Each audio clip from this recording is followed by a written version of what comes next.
अब तो एसएससी ने भी मान लिया है कि ये आंदोलन सिर्फ और सिर्फ टीचर्स ने अपने स्वार्थ और अपने मतलब के लिए किया, इसमें बच्चों का हित कहीं भी नहीं था। और ये पूरे देश को दिख भी रहा है भाई।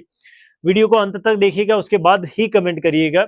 अब टीचर्स प्रूफ दे रहे हैं, एक दूसरे पर इल्जाम लगा रहे हैं, और जिस टीचर की वीडियो देख रहे हैं वही लग रहा है यही सच्चा है, यही हमें मॉक्स दिलाएगा, यही रिफॉर्म करेगा, बाकी सब गलत है। फिर पढ़ने बैठते हैं, थोड़ी देर में फिर किसी की वीडियो, किसी का इंटरव्यू आ जाता है। मैंने उस दिन भी उस वीडियो में भी बोला था कि भाई ऐसे आंदोलन एकता और अनुशासन से लड़े जाते हैं। मैं ये कर दूंगा, मैं नहीं, हम मिलके ये कर देंगे, हम मिलकर ये बदलाव ला सकते हैं। ये चीज मैंने उस दिन भी बोली थी। 9 से 5 कोई ड्यूटी टाइम नहीं, आंदोलन ऐसे नहीं होते, मैं भी मानता हूं, लेकिन उस दिन एकता दिखाई होती, सारे स्टूडेंट सारे टीचर्स एक साथ होते और अच्छे से अपनी बात रखते, तो पुलिस भी ये चीजें नहीं कर पाती। लेकिन उनको भी पता है, वो भी खड़े होकर पूरे दिन से यही देख रहे थे, सिर्फ चल क्या रहा है, एकता है नहीं, इनकी खंडन कर किया जा सकता है, ये आपको भी पता है। अब टीचर्स ही आपस में लड़ रहे हैं तो वो क्या संदेश बच्चों को देंगे, और बच्चे भी क्या पढ़े लिखे हैं जब खेमे में बटे हुए हैं कि मेरा फेवरेट वो है, मेरा स्टार ये है। ऐसे फेवरेट और स्टार से सुधार नहीं किया जा सकता। आपका भला सिर्फ और सिर्फ पढ़ाई से होगा, लेकिन सिस्टम ही खराब है। जब पढ़ के भी 100% पढ़ के भी आप नौकरी नहीं ले पा रहे, कोई और ले जा रहा है, तो उस समय पढ़ाई भी काम नहीं आ रही, तो तब काम आते हैं हमारे टीचर्स, हमारे मसीहा।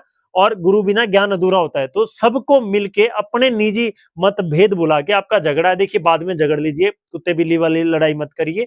बच्चे यार इतनी दूर से इतने दुख, ये गाड़ी, ये बंगला, ये शोहरत, ये जो नाम आज आपने कमा रखा है, जो सेलिब्रिटी बने घूम रहे हैं, इन बच्चों की बदौलत है, तो इनके दुख को दूर करिए। ये प्राइमरी है, ये सबसे ऊपर है। लेकिन इन सबको भूल के आपको अपने झगड़े दिख रहे हैं, घमंड दिख रहा है, एटीट्यूड दिख रहा है कि मैं उससे क्यों बोलूं, मैं उसके साथ क्यों चलूं। एक सच्चा लीडर वही होता है जो अपने मतभेद बुलाकर, अपने झगड़े बुलाकर सबको साथ लेके आंदोलन को सफल बनाए। आपको झगड़ना ही है तो भाई ये आंदोलन होने के बाद, सही सफल होने के बाद, एक दिन अखाड़े में उतर जाना, अच्छे से लंगोट टाइट करके, और एक दूसरे को डिसुम डिसुम जो चीज करनी आप कर लेना। लेकिन बच्चों के सामने ये चीजें मत करिए, मत करिए, क्योंकि इससे बहुत ही ज्यादा गलत संदेश जाता है। वो बच्चा कुछ नहीं चाहता, बस वो सिस्टम का मारा हुआ है, उसके ऊपर बहुत सारी जिम्मेदारियां हैं, बहुत सारे सपने लदे हुए हैं घर वालों के। तो वो मत तोड़िए प्लीज प्लीज, मैं आप लोगों से हाथ जोड़कर रिक्वेस्ट कर रहा हूं। उनका भरोसा उठ जाएगा, सिस्टम से तो उठ ही चुका है, अब ये इन मास्टरों से उठ जाएगा, तो उनकी लड़ाई लड़ने के लिए कोई नहीं आएगा आगे। तो मैं तो यही रिक्वेस्ट करूंगा, एकता दिखाइए, और एकता से ही ये चीजें सफल की जा सकती हैं। अन्याय के खिलाफ लड़ना बहुत जरूरी है, सिस्टम गलत है तो उसमें सुधार लाना जरूरी है।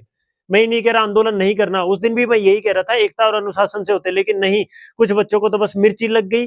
तो भाई अंधभक्तों, जागो इस चीज को। अब तो आपके सामने सबूत भी आ चुके, प्रूफ भी आ चुके कि चल क्या रहा है, सबके सामने पता चल गया है कि हाँ भाई, उस सबकी गलत, या तो सब गलत है या सब सही है भाई।